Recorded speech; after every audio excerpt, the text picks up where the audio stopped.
paso al doctor Luis Carlos Sáenz, que es electrofisiólogo de la clínica cardioinfantil.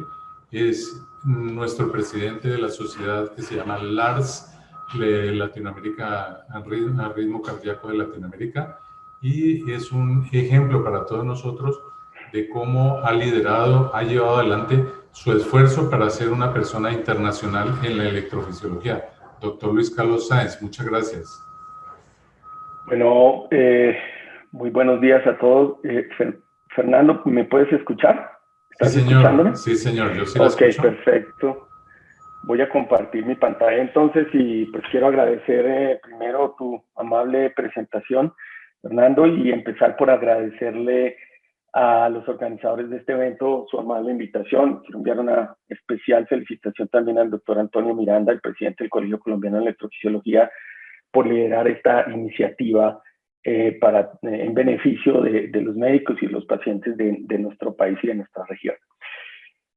Yo estoy a cargo de hablarles de cómo reconocer y tratar las extrasístoles asociadas a muerte súbita cardíaca y a tormenta eléctrica. Y quiero empezar por mostrarles este slide en el cual, pues, básicamente ustedes pueden ver cómo se hace la evaluación de estos pacientes y que, como en cualquier tipo de arritmia ventricular, empieza por una primera pregunta, y es saber si estos episodios están asociados a la presencia de enfermedad cardíaca estructural, y eso lo hacemos mediante un adecuado interrogatorio clínico, el análisis del electrocardiograma, Holter, pruebas de esfuerzo, ecocardiograma, y en algunas ocasiones la realización de coronariografía o resonancia nuclear magnética. Una vez hacemos este primer tamizaje, digámoslo así, pues nosotros generalmente dividimos los pacientes en dos: los pacientes a quienes les comprobamos tienen enfermedad estructural cardíaca, que los clasificamos a su vez como los que son cardiopatías no isquémicas, en las cuales están las dilatadas idiopáticas, las infiltrativas, las inflamatorias, parasitarias, aquí debería estar Chagas, y también los que tienen cardiopatía isquémica, que se pueden comportar en infarto agudo de miocardio o luego de revascularización miocárdica, cualquiera sea el tipo, sea percutánea quirúrgica, y también los que tienen ya infartos crónicos.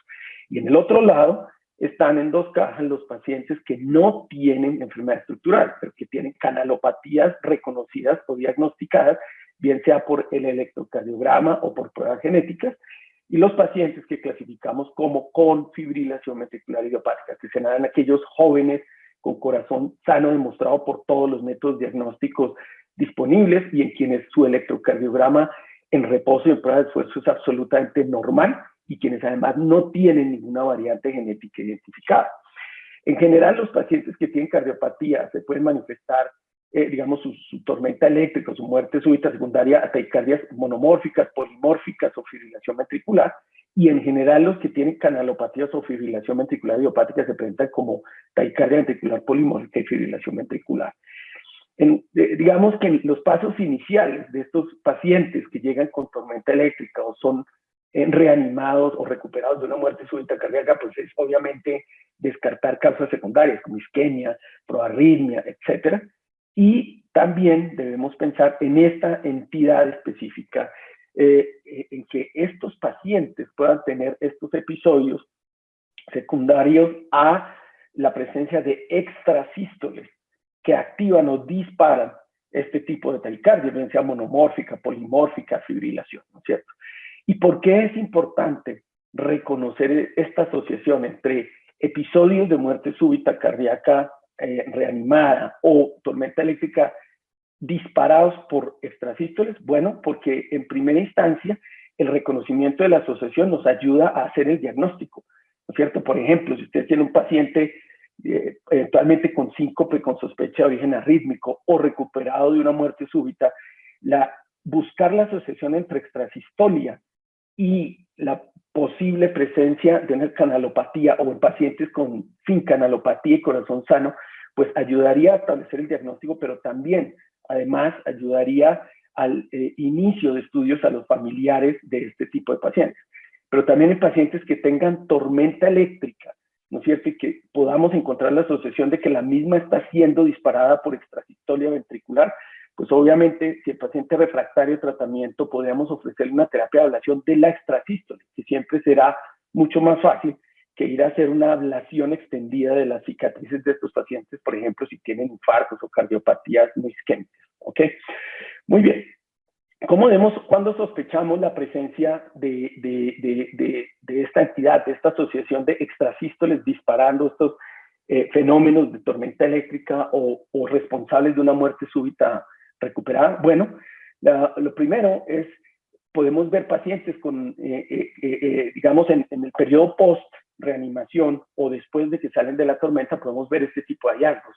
Ectopias ventriculares relativamente frecuentes, como en este caso diseminadas, con un acoplamiento relativamente temprano, pero también podemos ver, además de la ectopia, episodios en los cuales esa ectopia precisamente inicia episodios de taquicardia ventricular no sostenida, generalmente rápida o polimórfica.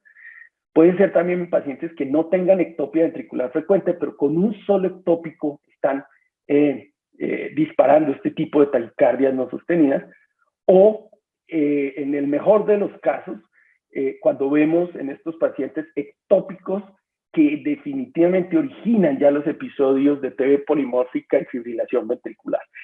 ¿Qué es importante anotar acá? Es que la ventana de tiempo para poder ver esta asociación entre ectópicos ventriculares y su posible relación con episodios de fibrilación ventricular, tormenta eléctrica, una muerte súbita aortada, esa ventana de tiempo es muy corta.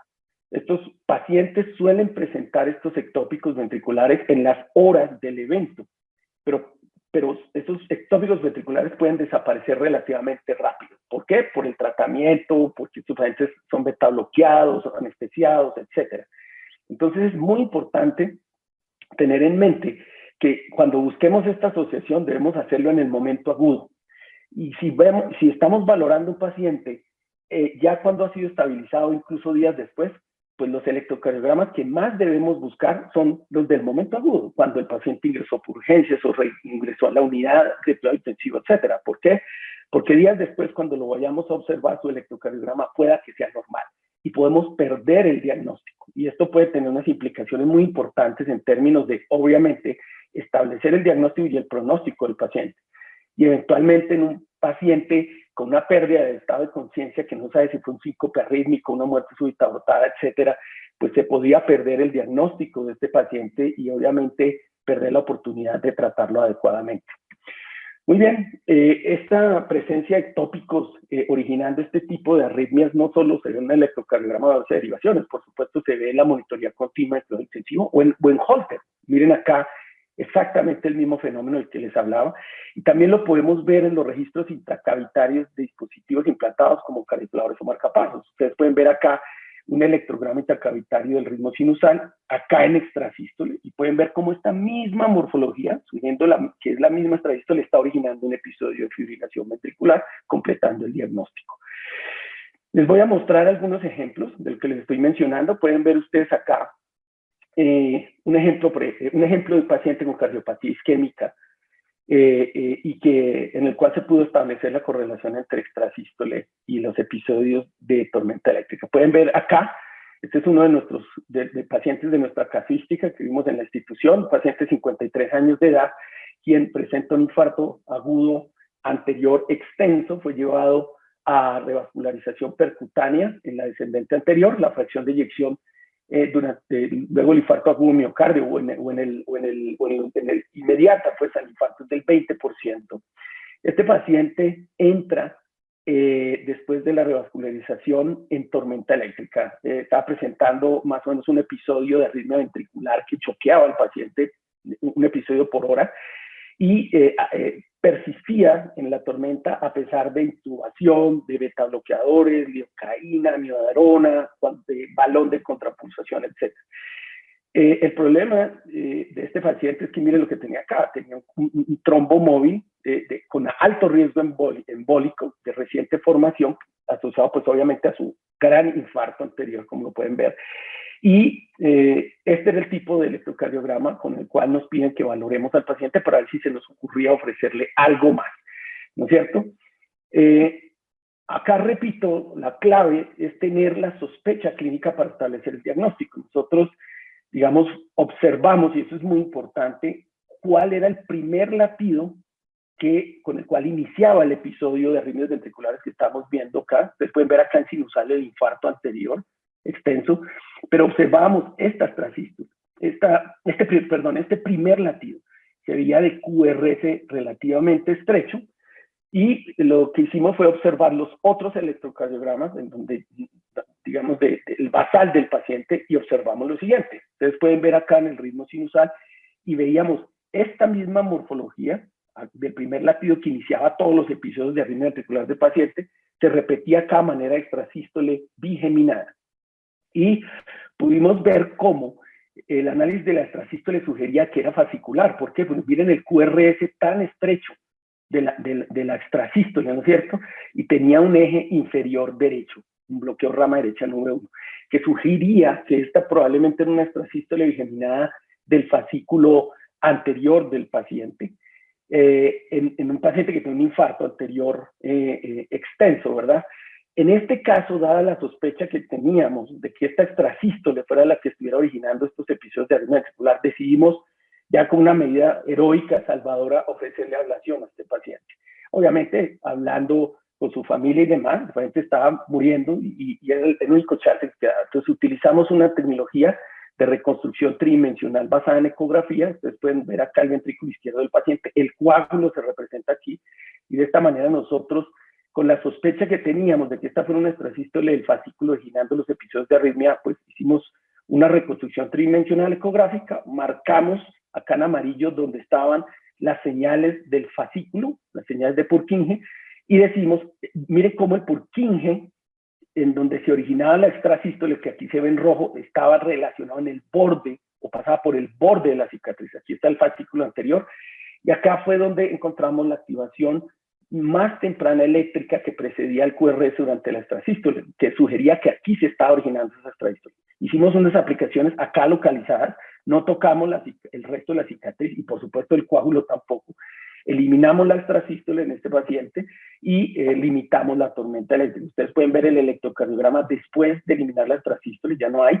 Y como pueden observar, pues el infarto anterior extenso y el paciente queda con hemibloqueo anterosuperior izquierdo con, obviamente, control de la tormenta eléctrica. El paciente logra sobrevivir, después recuperó algo de su fracción de eyección.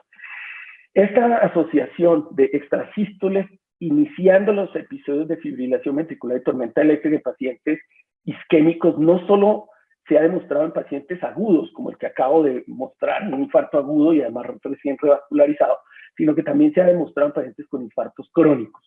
Pueden ver ustedes esta serie inicial del doctor Natale, publicada en el 2004, en donde él reporta en una serie, en un solo centro, cómo estos pacientes presentaban extrasístoles, ustedes las pueden ver acá, que iniciaban estos episodios de fibrilación ventricular y tormenta eléctrica, pero estas extrasístoles, cuando se mapeaban, siempre se encontraba su origen aquí, en los bordes de las cicatrices, y tenían este tipo de señales intracavitarias. Entonces, pueden ver aquí señales que sugieren potenciales de Purkinje en sinusal que preceden al QRS en la extrasístole, y la ablación de estas extrasístoles limitaba de buena manera y manera efectiva los episodios de tormenta.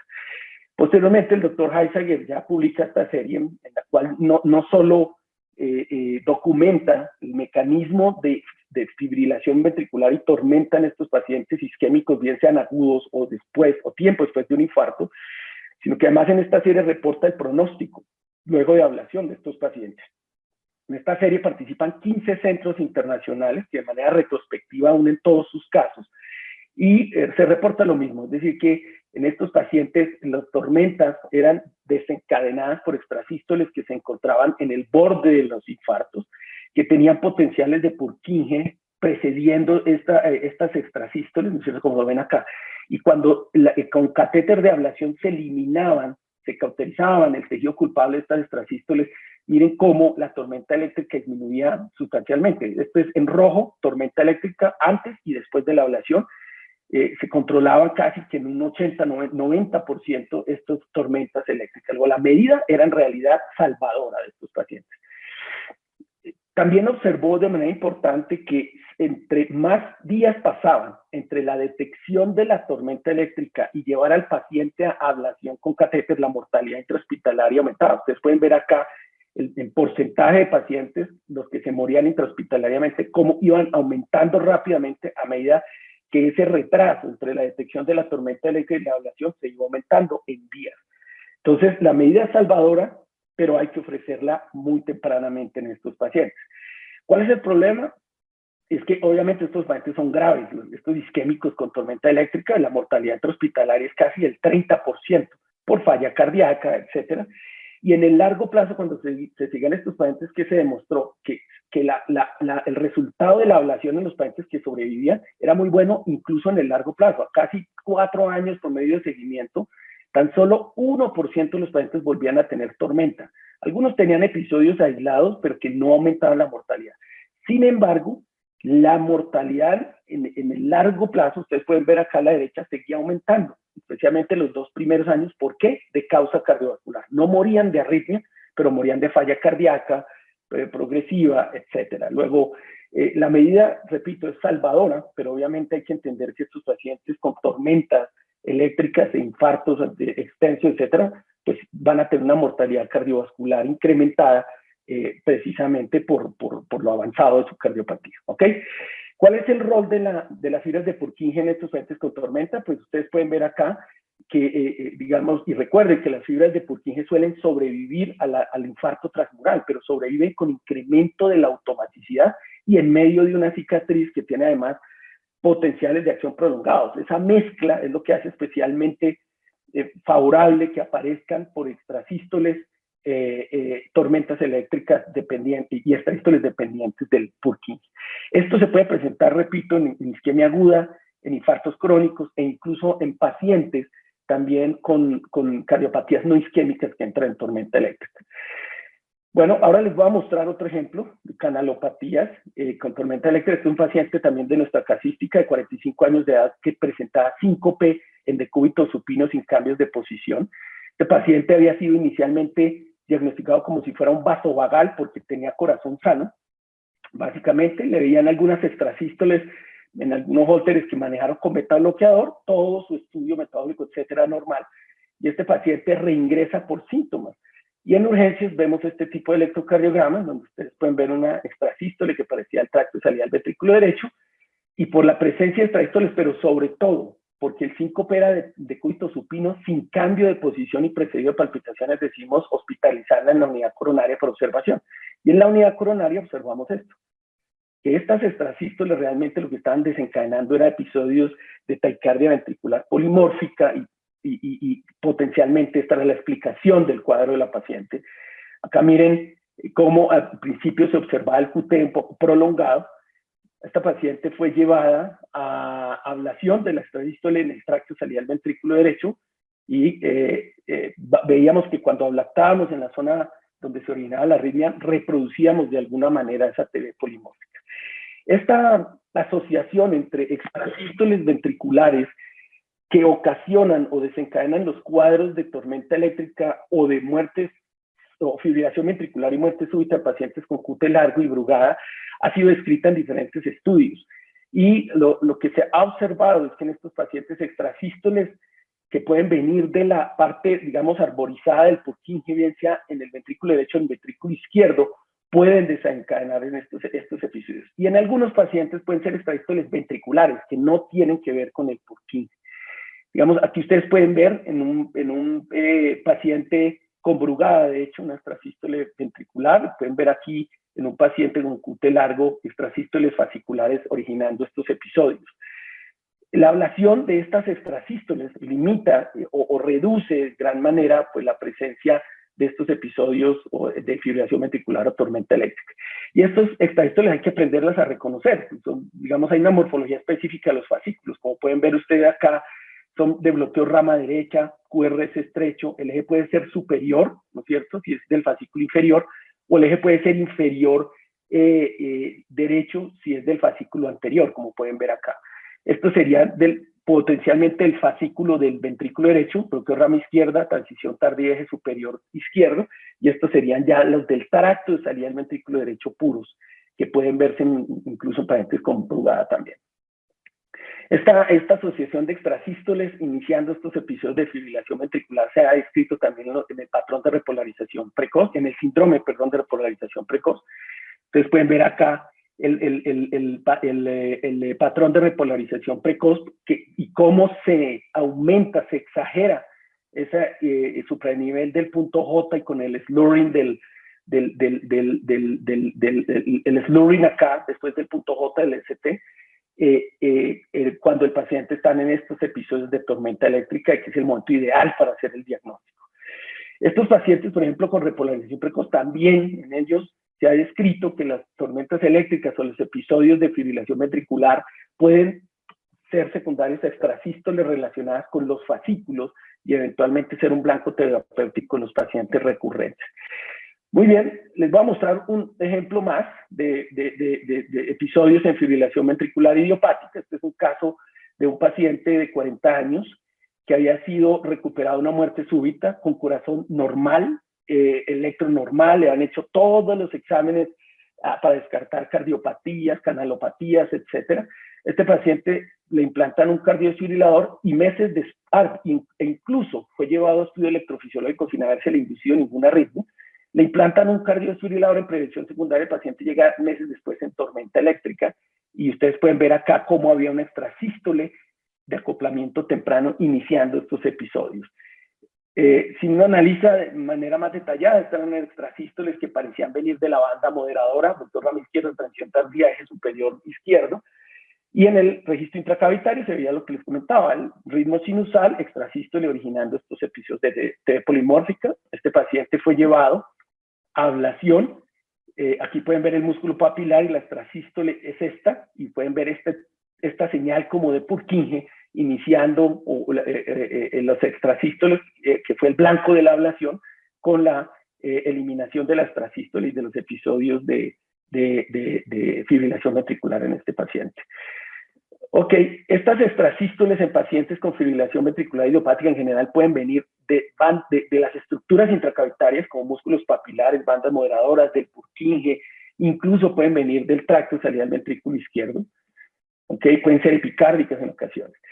Y en estos pacientes con fibrilación ventricular idiopática, diferentes series han reportado que el éxito inicial de la ablación es alto, es casi el 90%, y en el largo plazo generalmente hasta un 20% de los pacientes pueden tener recurrencias de tormenta eléctrica. Luego, en estos pacientes en fibrilación ventricular idiopática también el Purkinje derecho e izquierdo está relacionado como origen de las extrasístoles y en algunas ocasiones extrasístoles ya del ventrículo, del tracto de salida del ventrículo derecho. Es importante entender que en estas series de fibrilación ventricular idiopática, miren cómo el intervalo de acoplamiento realmente puede ser corto o no tan corto, y lo que nos señala es que el intervalo de acoplamiento no pareciese ser un predictor exacto de cuáles son los que están en riesgo. No, pueden ser cortos o largos en estos pacientes. Muy bien. Yo creo que en aras del tiempo voy a saltar esto simplemente diciéndoles que desafortunadamente hoy en día no tenemos unos indicadores ampliamente reconocidos que sean de amplia aplicación clínica para entender cuándo pacientes aparentemente idiopáticos con extrasístoles del tracto de salida, fasciculares, etcétera, realmente son los que después van a hacer este tipo de fibrilación ventricular idiopática. Y básicamente es porque, si bien sabemos que entre más corto el intervalo sea, entre más ancho el QRS, la extrasístole sea, etcétera, aumenta el riesgo, realmente no hay puntos de corte bien definidos para establecer cuál es el que está en riesgo y cuál es el que no. Ustedes pueden ver, por ejemplo, acá miren un intervalo de acoplamiento relativamente largo, hasta 400 milisegundos en pacientes con extras del tracto de salida del ventrículo derecho que son malignas. Se sale de la norma de que tiene que ser un intervalo de acoplamiento súper corto para que estén en riesgo. Eso es lo que hace que hoy en día no tengamos pues, unos criterios diagnósticos establecidos. Y finalizo recordándoles que hay una indicación especial para hacer ablación con catéter en estos pacientes con extrasístoles monomórficas que son repetitivas y que se comprueban, están originando estos episodios de taquicardia ventricular polimórfica y fibrilación ventricular y en pacientes que estén con choques frecuentes de desfibrilador o en tormenta eléctrica que sea refractaria al manejo médico. Manejo médico como intubación, beta bloqueadores, antiarrítmicos, cuando es el caso, quinidina, etcétera, para pacientes con burgada, isoproterenol. Cuando son recurrentes a eso y vemos, identificamos y logramos hacer la asociación en que hay un extrasístole originando estos episodios, hay indicación de ablación. Bueno, voy a dejar acá en aras del tiempo. Muchas gracias por su atención. Gracias, apreciado doctor. Gracias, apreciado doctor Sáenz. Muy buenos días. Para los que no han estado en un laboratorio de la ablación de electrofisiología, les cuento que hacer esto que hace el doctor Luis Carlos Sáenz requiere saber muchísimo y ser muy hábil.